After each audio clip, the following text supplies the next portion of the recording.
Let's open a rift into the warp and see what sort of horrors emerge, and talk about starting a force of Chaos Daemons in Warhammer 40k.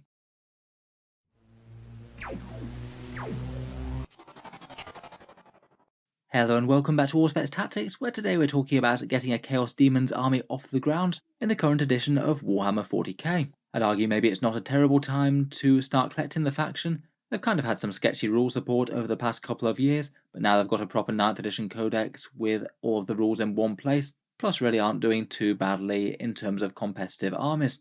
In the video we'll talk about why you might want to collect Chaos Daemons, some thoughts towards planning an army, ideas for some typical first purchases including looking at their discount boxes, and a couple of ideas for expanding the army and taking a look at a strong competitive list right now. Loads to talk about, so let's jump straight into it.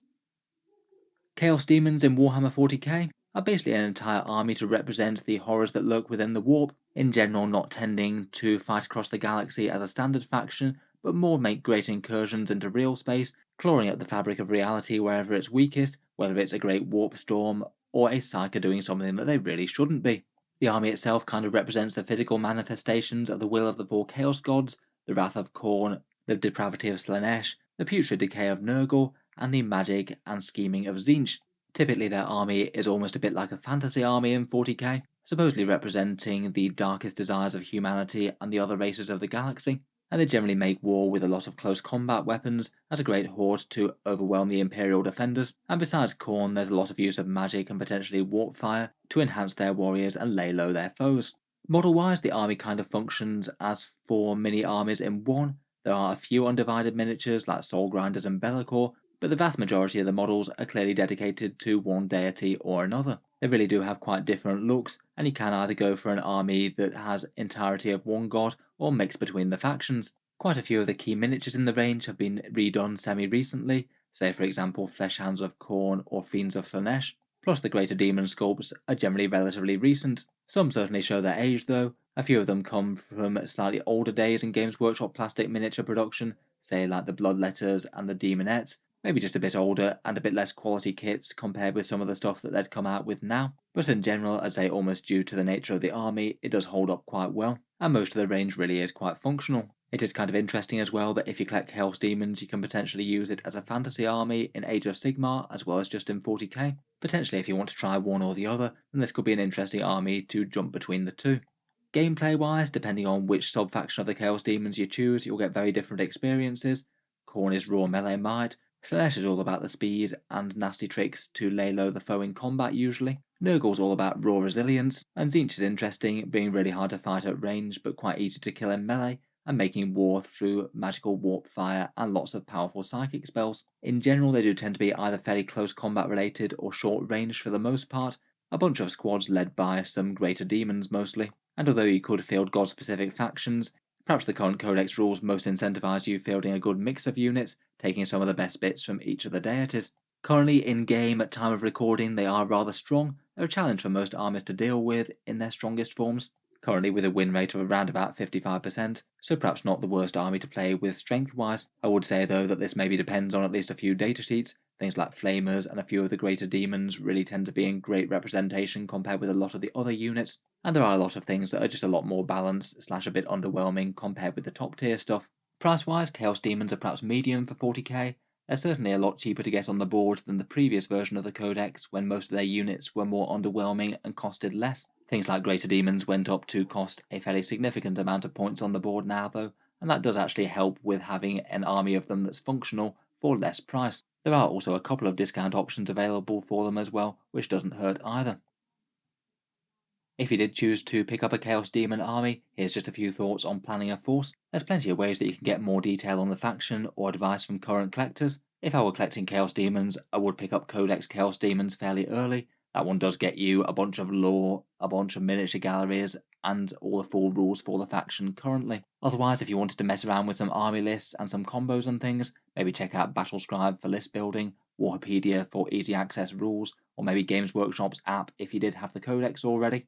And even if you didn't buy any miniatures, you could think about proxying things on either Tabletop Simulator or in real life to try out some test games before you buy. YouTube's a great resource for most 40k armies as well. I made a few demon focused videos including a tier list and a codex review, and of course there's plenty more out there, battle reports to see the faction in action and maybe what works and what doesn't.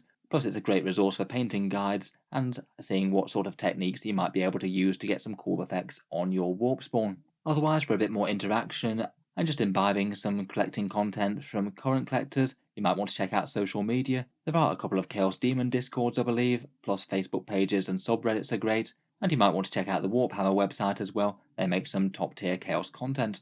Otherwise, for planning out an army, I'd have a think about what sort of Chaos Demons army you want to wind up with. Perhaps the biggest decision is whether or not you're going down a mixed god approach, or maybe just devoting the collection to one or two of the deities. At the moment, I'd generally say that mixed is probably the strongest in-game, though I feel that if you really want to, you can make any of the sub-factions work to a greater or lesser extent. Perhaps individually, Tzeentch and Khorne might be the strongest right now, and Slaanesh and Nurgle just perhaps being a bit more of a challenge to make work at a top-tier level. Kind of depends on what you want aesthetically as well. You might just want a force that looks dedicated to one god as it fits together very cohesively, or prefer the more kaleidoscope approach of all sorts of different units and unleashing chaos on dividers. For trying to win tournaments and things at the moment, perhaps a balanced approach with a few greater demons and a bunch of squads might be the best, but you certainly could skew into a more dedicated demon list to one side or another. You can make some pretty interesting army subtypes, maybe make things fairly hoardy with a bunch of lesser demons perhaps, go for a bit of a monster mash list with a whole bunch of greater demons, maybe fielding 3 bloodthirsters in a single detachment for example, or go for something weirder like an entire horde of chariots. You could get quite a lot into a list with the Slaanesh ones and the Tzeentch one perhaps. Otherwise, for things to work out, I'd look at painting up a test model or two. Probably pick up some lesser demons of the faction that you think you're most likely to be going towards, and have an experiment with what sort of colour schemes you like and which ones you don't before you farm it out across an entire army. I certainly think about looking at some painting guides online. There's loads available on YouTube alone. I have painted up a few demons myself, and I do feel that the contrast paints generally work really quite well for the faction. They've got a lot of interesting coloured flesh going on. You could do quite well just by slapping some contrast on, maybe doing some basic highlights if you want to, and getting a faction together pretty quickly. Moving on to just a few ideas for first things that you might want to pick up. As mentioned, I probably would pick up the Codex fairly early on. They're £32.50, $55, or €42.50 from Games Workshop, though you can get them cheaper at third-party discount retailers. Sometimes the 40k rules can get a bit disparate and spread between codexes and supplements and things, but this one at least currently has the full rules for Chaos Daemons inside. It is likely to be augmented a bit with other rules when Games Workshop updates things. They do have their normal FAQ and errata documents, just to make sure that everything is functioning normally. That one has a couple of clarifications around malefic weapons, and also stops Be'lakor unlocking all the Warp Storm abilities all by himself. As always with 40k, points changes and things might go up or down in the future. These would be downloadable from Warhammer Community. I really wouldn't be too surprised that if in the next balance pass, something like Flamers might get a bit of a points bump. In general though, the Codex is really quite a good start. It's got all the core rules for the faction in one place, and it's pretty good to have early. Otherwise, I'd probably think about picking up one of the Chaos Daemons discount boxes available. Currently they have 2 available from Games Workshop at the moment at time of recording. Start collecting Demons of Slaanesh and Combat Patrol Chaos Daemons, which is a Khorne set. We'll look at those in a bit more detail in just a second, and there's also a couple of other out-of-production sets that it might be worth looking out for too. Otherwise though, in and around getting the Start Collecting and Combat Patrol discount boxes, you could also think about just picking up a few other things. Besides those ones, the things that I prioritise the most are things to fill out some troops choices for detachments, just some standard lesser demons of your chosen flavour, plus anything else that particularly inspires you to collect the faction as a reasonably early purchase, whether you just want something big and iconic like a Bloodthirster or Be'lakor, or you really like the in-game rules for how one unit functions, say Horticulus Slimux's corrupting terrain and things. When buying for rules though, I would always be aware that things can change and get better and worse. Most things should be largely set though until the next edition of the Codex coming out, which will be a fairly long time away given the recent release of this one. Before we look at the Start Collecting boxes, I will just have a quick word on buying 40k miniatures in general. As with any 40k army, there's multiple different options that you can use to get hold of them. You can buy things directly from Games Workshop, which is probably the most reliable and usually fastest. They do have good customer support, but they are also usually the most expensive as well. And given that Warhammer is quite expensive, I would usually recommend going by a more discounted route. Otherwise, you can pick things up from local gaming stores or third-party retailers online. They generally have Games Workshop's products for a set percentage cheaper. Say for example in the UK there's Element Games, usually giving off a 10 to 20% discount off Games Workshop's products. I will link them down in the video description. There's plenty of other alternatives to that available though. I'd certainly have a Google in your own country to see what the best options are. Otherwise, you could certainly economise a bit by getting things off the second-hand market. There's usually a good turnover of people selling old armies on eBay, and that could be a way to land a bunch of models at a discount. I feel like perhaps Chaos Daemons are one of the armies that maybe doesn't matter quite as much if they get a little bit paint caked and there's a little bit of loss of detail. I feel like you can still have them looking really quite nice, with good use of dry brushing and washes and things. Otherwise, you could also think about 3D printing. Generic demons and things are something that a lot of people have made alternatives of. Things like Creature Caster could be an interesting alternative to Games Workshop's products, maybe not necessarily always cheaper, but can give you some other really interesting sculpts. 3D printing can be quite nice just for aesthetic upgrades as well, say if you wanted Games Workshop models but with different heads or something like that. Going back to the discount bundles though, and first up we have this one, Combat Patrol Chaos Daemons, which I would rate as really quite a solid one.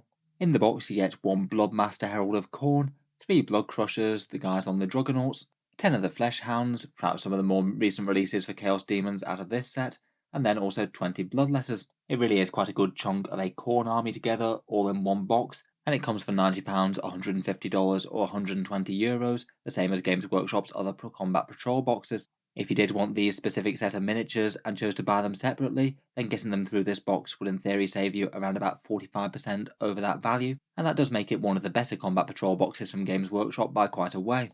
Just in terms of the sheer amount of plastic and miniatures that you get in this one, I think it is relatively impressive, at least when compared with other Warhammer kits and other Start Collecting boxes. Obviously it is demons of a certain flavour. If you don't want Khorne demons, this isn't going to do anything for you, but it's obviously great if you want to have a Khorne heavy force. In game right now, the Bloodletters in particular aren't very vicious. Flesh Hounds are pretty usable as well, as are the rest of the models. If I was starting Chaos Daemons, I would pick up one of these sets. I don't think I'd necessarily pick up 2 of them unless I wanted to sell off a few of the Flesh Hounds.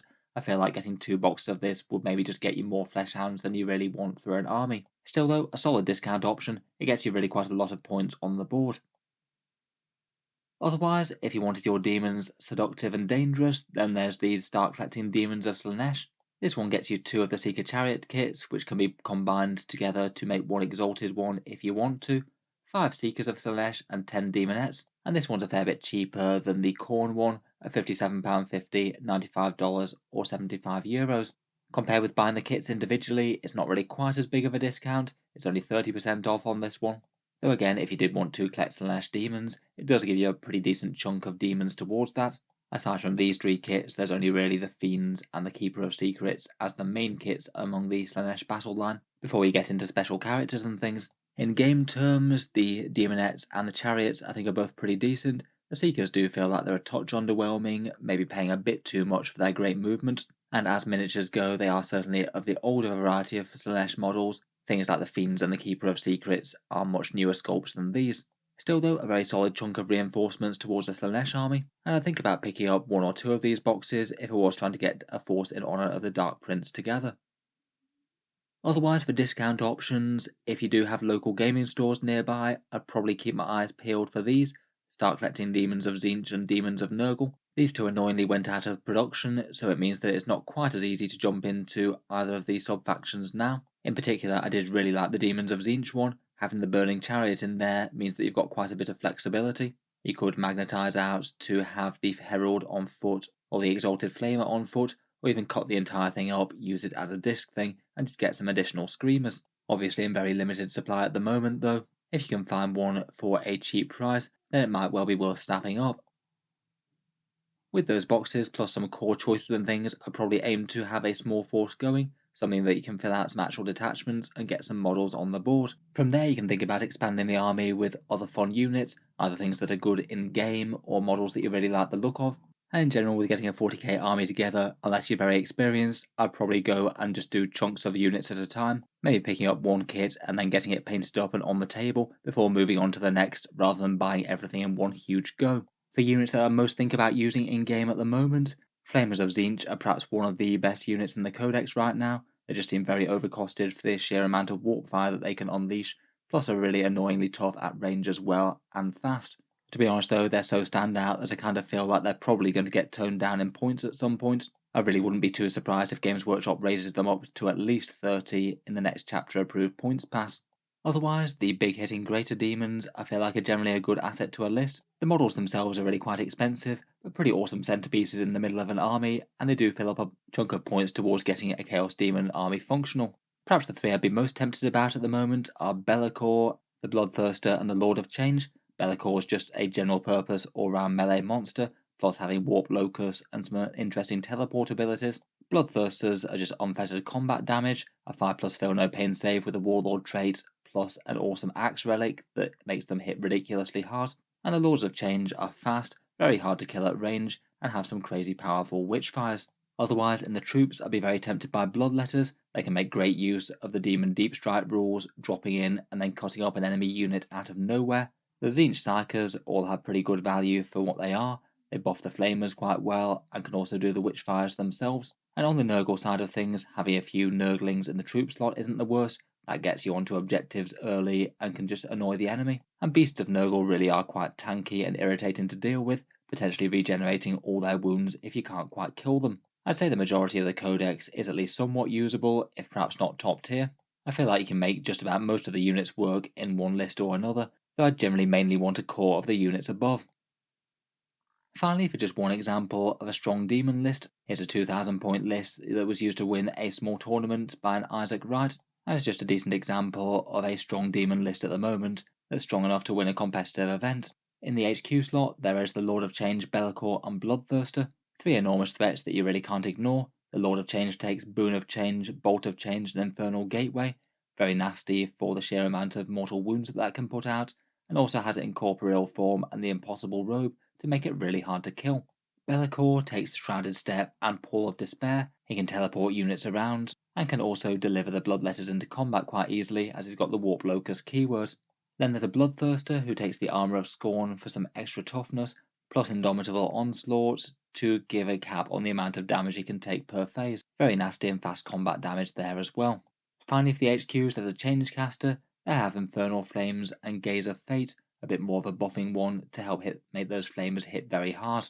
Then backing up the big guys, there's a few squads, 2 units of 10 Demonettes, quite good against infantry, but just very fast moving Obsec, which is good in itself, 2 units of 10 Bloodletters, pretty massive melee damage, and very nice coming out of Warp Locus or Demon Deep Strike, and then 3 chunky units of the Dangerous Flamers, 2 sets of 5 and 1 set of 4. As mentioned, pretty much all round strong and borderline auto-include right now. Very fast, massive amounts of damage, decent enough buffs, very hard to kill at range, and if you want to engage them in melee, they've got mad Overwatch. There's definitely plenty of variations that you can do on competitive demons, but this does showcase a few of the strongest options at the moment.